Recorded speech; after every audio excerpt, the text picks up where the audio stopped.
अच्छा जी, आज का जो हमारा टॉपिक है वो है सैम्पलिंग। 2 चीज़ें हम पढ़ते होते थे। जब स्टार्ट में हमने लेक्चर स्टार्ट किया था तो पहले लेक्चर में हमने पॉपुलेशन, सैंपल और उस चीज़ के बारे में हमने पढ़ा था कि 2 किस्म के हमारे पास डेटाज़ हो सकते हैं। एक होता है पॉपुलेशन डेटा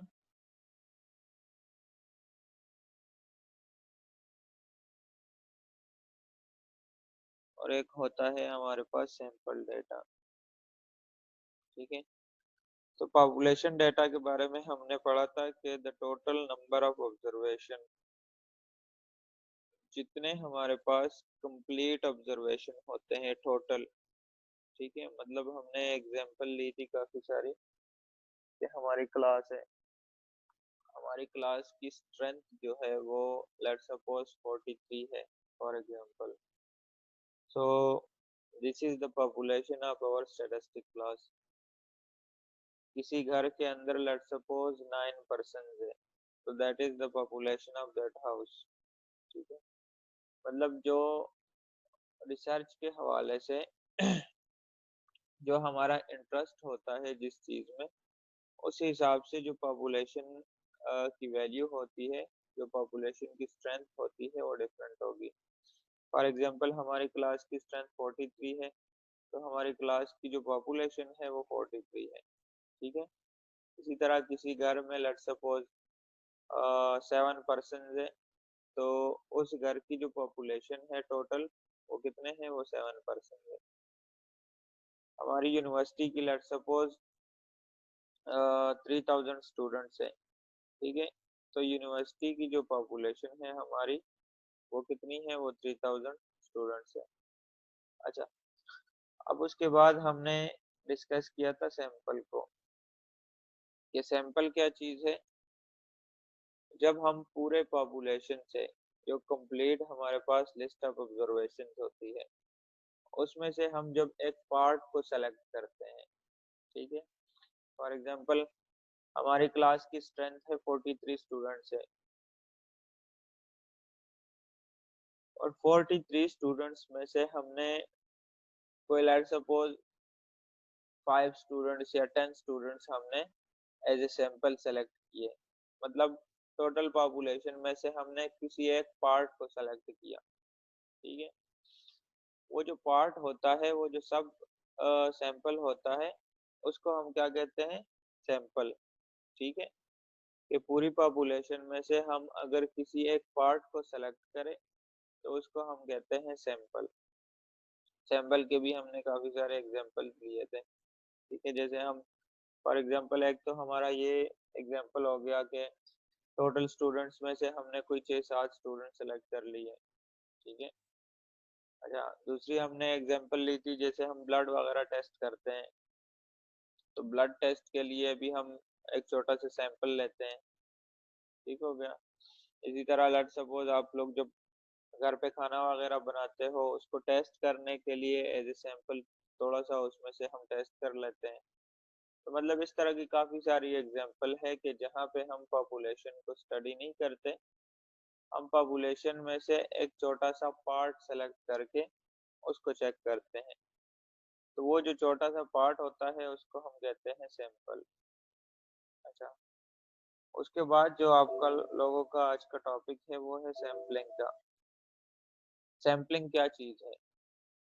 ये टोटल पॉपुलेशन में से हमने जो सैंपल सेलेक्ट किया है, तो वो जो सैंपल हम सेलेक्ट करते हैं वो किस तरीके से हम सैंपल सेलेक्ट करेंगे, इसका जो ओवरऑल प्रोसेस होता है उसको हम कहते हैं सैम्पलिंग, ठीक है? वो डिफरेंट उसके मेथड्स है, वो अभी फर्दर आके पढ़ लेते हैं, ठीक है? तो सैम्पलिंग क्या है? कि जो हमारा सैंपल सेलेक्ट करने का प्रोसेस है, जो पॉपुलेशन में से हम सैंपल सेलेक्ट करते हैं उसका जो ओवरऑल प्रोसेस होता है उसको हम कहते हैं सैम्पलिंग, ठीक है? इट मीन्स कि the process of choosing a sample from a given population is called sampling, ठीक है? तो इसको हम देख लेते हैं आज।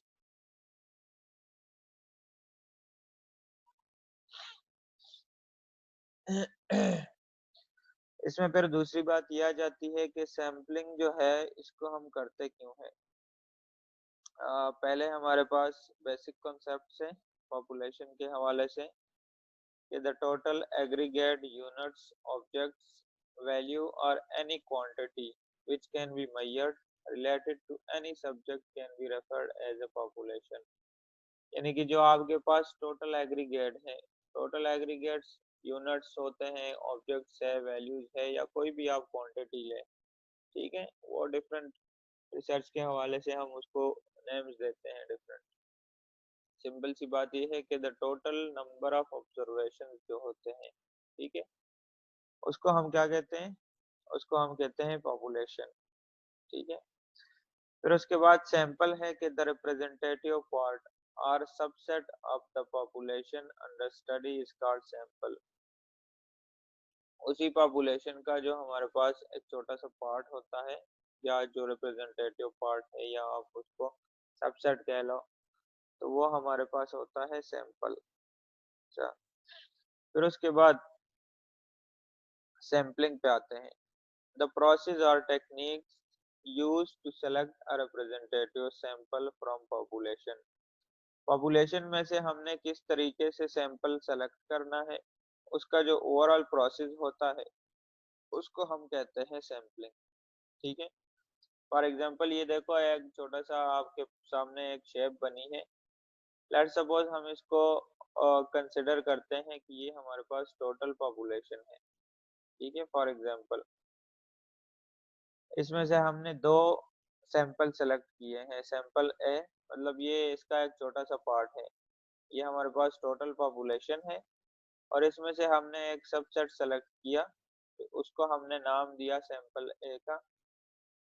इसी पॉपुलेशन में से हमने एक दूसरा सैंपल सेलेक्ट किया, उसको हमने नाम दिया सैंपल बी का, ठीक है।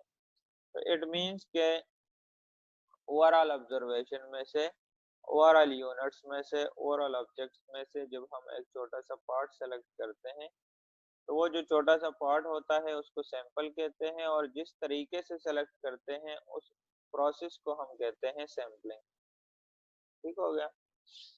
अच्छा, फिर उसके बाद ये बता रहा है कि सैंपलिंग जो सिलेक्शन है इसको हम क्यों करते हैं। When we can sample the entire population, कि टोटल पॉपुलेशन में से हम सैंपलिंग क्यों करते हैं, सैंपल क्यों सेलेक्ट करते हैं। तो इसके कुछ हमारे पास रीजंस है। When your population is very small, ठीक है। फिर when you have extensive resources, when you don't expect a very high response. Different इसके वो हो सकते हैं कि एक हमारे पास रीजंस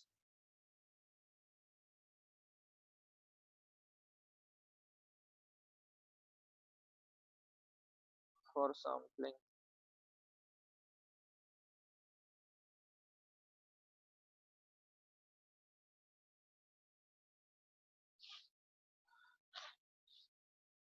अच्छा,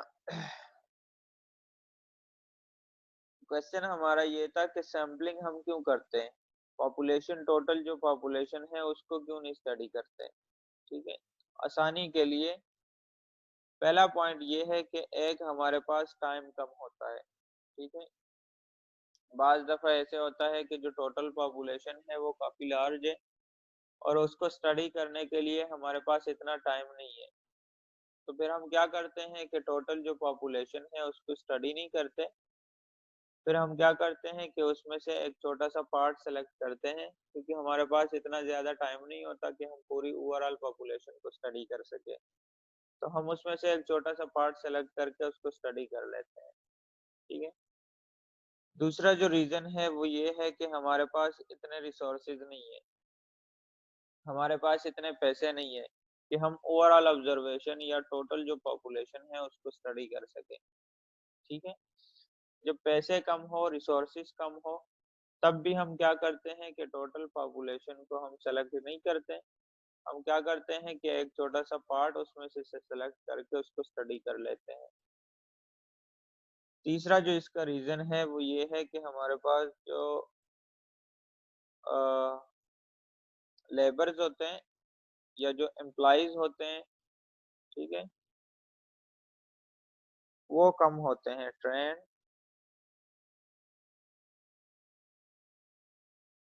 एम्प्लॉइज लिख लो।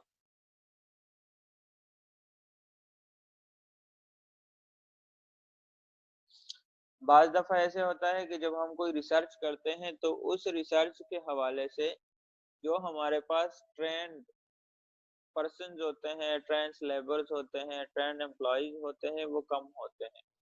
यानी कि पॉपुलेशन ज्यादा है और उस पॉपुलेशन के लिए जितने हमारे पास ट्रेंड एम्प्लॉइज या ट्रेंड पर्सन चाहिए वो हमारे पास नहीं है, वो कम है। तो फिर अभी हम क्या करते हैं कि टोटल ओवरऑल पॉपुलेशन को स्टडी नहीं करते, उसमें से हम कोई एक छोटा सा पार्ट सेलेक्ट करते हैं और उसको स्टडी कर लेते हैं। ठीक हो गया। और भी काफी सारे रीजन हो सकते हैं, लेकिन मेन जो हमारे पास रीजन आते हैं ये 3 रीजन है।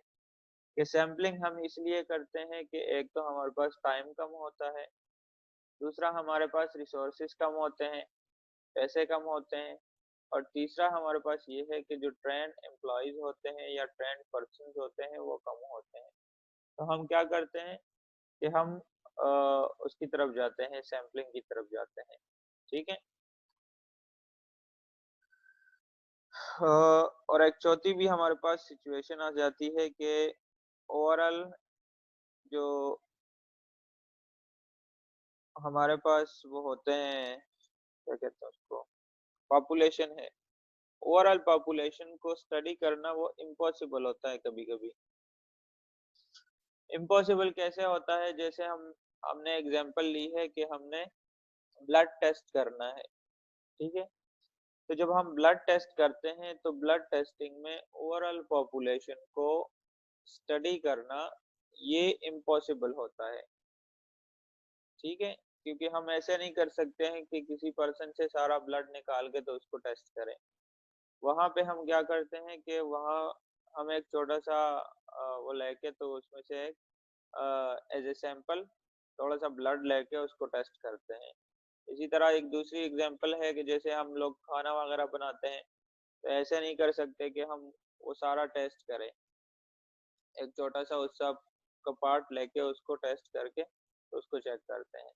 तो कभी कभी हमारे पास सिचुएशन ऐसी बन जाती है कि पूरी जो पॉपुलेशन है वो इम्पॉसिबल है कि उसको हम स्टडी कर सके। तो ये कुछ हमारे पास सिचुएशंस है कि सैम्पलिंग हम क्यों करते हैं। ठीक है, रीजन फॉर सैम्पलिंग। अच्छा, फिर उसके बाद आते हैं कि सैम्पलिंग के हमारे पास 2 टाइप्स है। मेन जो हमारे पास सैम्पलिंग के टाइप्स है वो 2 है। पहला हमारे पास इसमें आता है प्रोबेबिलिटी सैम्पलिंग,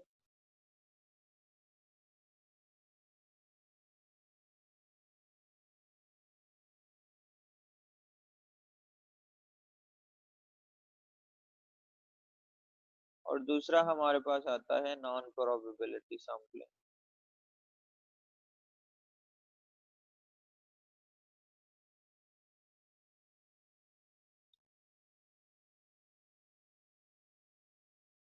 ठीक है। यहाँ पे आप लिख लो टाइप्स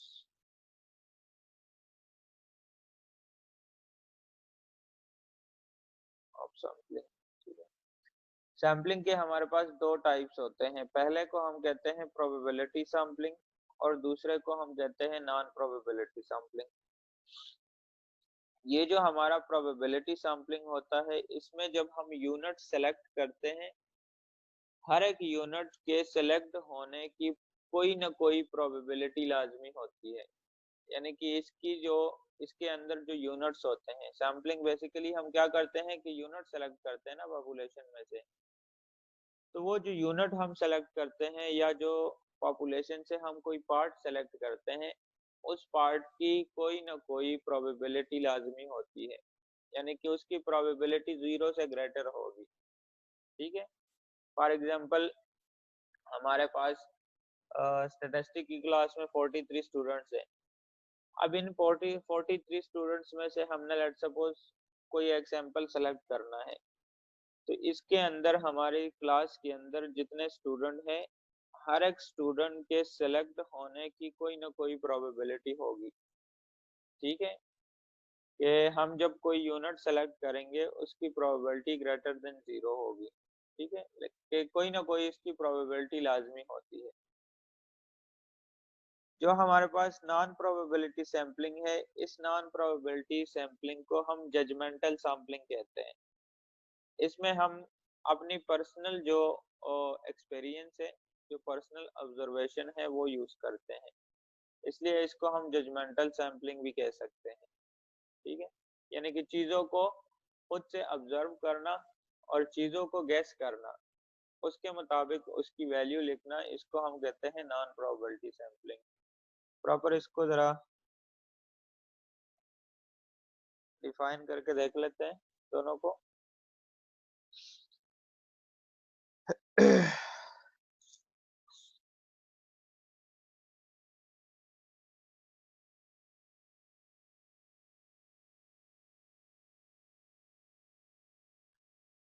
अच्छा, probability sampling है। A probability sampling scheme is one in which every unit in the population has a chance greater than 0 or being selected in the sample, and this probability can be accurately determined। देखो, जो हमारे पास इसके अंदर जब कोई unit हम select करेंगे, यानी कि पॉपुलेशन के अंदर जितने यूनिट्स होते हैं, हर एक यूनिट के सिलेक्ट होने की कोई ना कोई प्रोबेबिलिटी होगी विच इज ग्रेटर देन 0। ठीक है, जैसे फॉर एग्जांपल हमने क्लास की एग्जांपल ली, उसमें से हम कोई यूनिट सेलेक्ट करते हैं, तो हर एक यूनिट की कोई ना कोई प्रोबेबिलिटी होगी। when every element in the population does have the same probability of selection। और अब जाहिर बात है कि 43 स्टूडेंट्स में से लेट्स सपोज हमने अगर कोई स्टूडेंट सेलेक्ट करना है, तो जितने ऑब्जर्वेशन हैं, हर एक ऑब्जर्वेशन के अकर होने के चांसेस या सेलेक्ट होने के चांसेस बराबर होते हैं। ठीक है, उसकी जो प्रोबेबिलिटी होती है वो सेम होती है। This is known as an equal probability of selection, और इसको हम नाम देते हैं इक्वल प्रोबेबिलिटी ऑफ सिलेक्शन का। ठीक है, such design are also referred to as self weighting because all sample units are given the same weight। जितने ऑब्जर्वेशन है, हर एक ऑब्जर्वेशन के सिलेक्ट होने के जो प्रोबेबिलिटी है वो सेम है, बराबर है, तो उसको वो नाम देता है इक्वल प्रोबेबिलिटी ऑफ सिलेक्शन का। ठीक है, या इसको वो नाम देता है सेल्फ वेटिंग का। तो प्रोबेबिलिटी सैम्पलिंग में क्या होता है कि हर एक यूनिट की जो प्रोबेबिलिटी होती है, कोई ना कोई प्रोबेबिलिटी उसकी होगी विच इज ग्रेटर देन 0। ठीक है, फिर प्रोबेबिलिटी सैम्पलिंग के अंदर हमारे पास 3 टाइप्स है, वो फर्दर डिस्कस कर लेते हैं। अच्छा, उसके बाद आता है नॉन प्रोबेबिलिटी सैम्पलिंग। तो नॉन प्रोबेबिलिटी सैम्पलिंग क्या चीज है? In non probability sampling the sample is selected in such a way that the chance of being selected of each unit within the population or universe is unknown। पहली बात तो ये कि जो non probability sampling है, probability sampling में ये था कि हर एक यूनिट के जो अकर होने के, जो सेलेक्ट होने के चांसेस की प्रोबेबिलिटी थी, वो कोई ना कोई प्रोबेबिलिटी लाजमी होती, और उसको हमने नाम दिया कि सेम प्रोबेबिलिटी थी। ठीक है, यहाँ पे वो कह रहा है कि नॉन प्रोबेबिलिटी सैम्पलिंग में जो हर एक यूनिट है उसकी प्रोबेबिलिटी हमारे पास अननोन होती है, सेम नहीं होगी, क्योंकि ये हमारे पास जजमेंटल सैम्पलिंग होता है, हम चीजों को गेस करते हैं। जैसे फॉर एग्जांपल हम क्लास में जाते हैं, क्लास को पढ़ाते हुए हमें क्लास के अंदर पता होता है कि जो स्टूडेंट्स है, स्टूडेंट्स के अंदर किस स्टूडेंट का लेवल कौन सा है। ठीक है, मतलब वो कितना पढ़ता है, उसके कितने मार्क्स आते हैं। हम क्विज लेते हैं, हम असाइनमेंट लेते हैं, हम मिड के पेपर लेते हैं, तो उससे हमें अंदाजा हो जाता है कि कौन कौन से स्टूडेंट्स ऐसे हैं जिनके मैक्सिमम मार्क्स आते हैं। ठीक है, तो फॉर एग्जांपल हमने अगर कोई उसको फिर क्विज के लिए या असाइनमेंट के लिए या किसी स्पीचेस वगैरह के लिए या इस तरह की चीज़ों के लिए अगर स्टूडेंट्स को सेलेक्ट करना हो, तो हम जाके पहले उसी स्टूडेंट्स को सिलेक्ट करते हैं जिसके मैक्सिमम मार्क्स आते हैं। तो उसमें फिर प्रोबेबिलिटी इन्वॉल्व नहीं होती, फिर हम चीज़ों को खुद से गेस करते हैं। फॉर एग्जांपल हम कोई वेटिंग या वज़न की चीज़ वगैरह उठाते हैं, ठीक है? तो क्लास में आके हम वो स्टूडेंट सेलेक्ट करते हैं जो कि ज़रा फिज़िकली स्ट्रॉन्ग हो, ठीक है? यानी कि चीज़ों को ऑब्ज़र्व करते हैं और उसके मुताबिक उस यूनिट की सिलेक्शन करते हैं, ठीक हो गया? तो यहाँ पे वो बात कर रहा है कि in non probability sampling the sample is selected in such a way that the chance of being selected of each unit with in the population और यूनिवर्स इज अननोन। पहले में क्या था?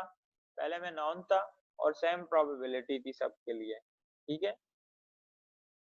और यहाँ पे जो हमारे पास है कि हर एक यूनिट की जो प्रोबेबिलिटी है वो सेम नहीं होगी, वो अननोन है अभी।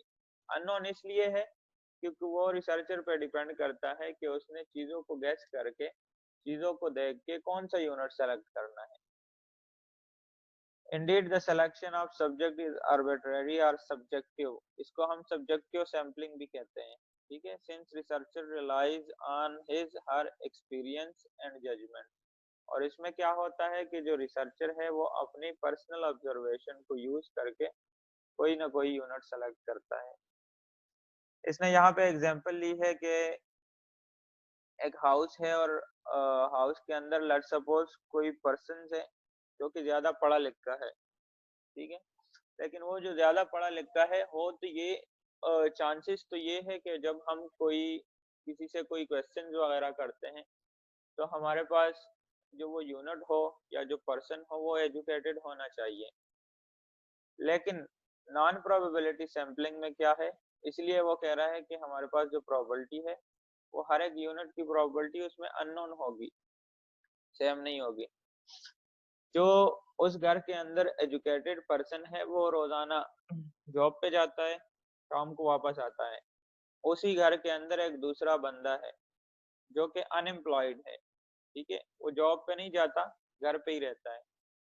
तो अब अगर हम जाके उस घर के अंदर किसी पर्सन से जो उस घर में रहते हैं, उनसे अगर कोई हम क्वेश्चनियर वगैरह फिल करते हैं या उनसे कुछ सवालात करते हैं, तो ज़्यादा पता किस बंदे को होगा? उस बंदे को होगा जो घर के अंदर रहता है, ठीक है? जो ज़्यादा एजुकेटेड पर्सन है वो सुबह घर से निकलता है और शाम को वापस घर आता है। होना तो ये चाहिए था कि जो हम क्वेश्चनियर वगैरह फिल करते हैं, जो हम क्वेश्चन करते हैं, जो हम सवालात करते हैं, वो एजुकेटेड पर्सन से करें। लेकिन उससे इसलिए नहीं करते कि उसको इतनी इन्फॉर्मेशन नहीं होगी जितनी इन्फॉर्मेशन उस पर्सन को होगी जो कि वो 24 घंटे अपने घर में रहता है, ठीक है? तो यहाँ पे जो नॉन प्रोबेबिलिटी सैंपलिंग है, हमने चीज़ों को अपने एक्सपीरियंस से, अपने ऑब्जर्वेशन से, पर्सनल एक्सपीरियंस से चीज़ों को गेस करना है और उसके बाद उसकी सिलेक्शन करनी है, ठीक है? तो ये हमारे पास सैंपलिंग के 2 टाइप्स थे, जिसको हमने नाम दिया है सैंपलिंग, प्रोबेबिलिटी सैंपलिंग का और नॉन प्रोबेबिलिटी सैंपलिंग का। फिर उसके बाद जो हमारे पास प्रोबेबिलिटी सैंपलिंग है, इसके हमारे पास कुछ टाइप्स है, जिसमें फर्स्ट है simple random sampling, systematic sampling, stratified sampling, cluster sampling, multi stage sampling and multi phase sampling. और जो नॉन प्रोबेबिलिटी सैंपलिंग है, जिसको हम जजमेंटल सैंपलिंग भी कह सकते हैं, वो उसके टाइप्स है हमारे पास judgmental sampling, quota sampling, sequential sampling and convenience sampling. तो ये हम फिर इंशाल्लाह नेक्स्ट लेक्चर में वन बाय वन इसको डिस्कस करेंगे। आज के लिए जस्ट आप लोग सैंपलिंग का कंसेप्ट लो, प्रोबेबिलिटी सैंपलिंग और नॉन प्रोबेबिलिटी सैंपलिंग, ठीक हो गया?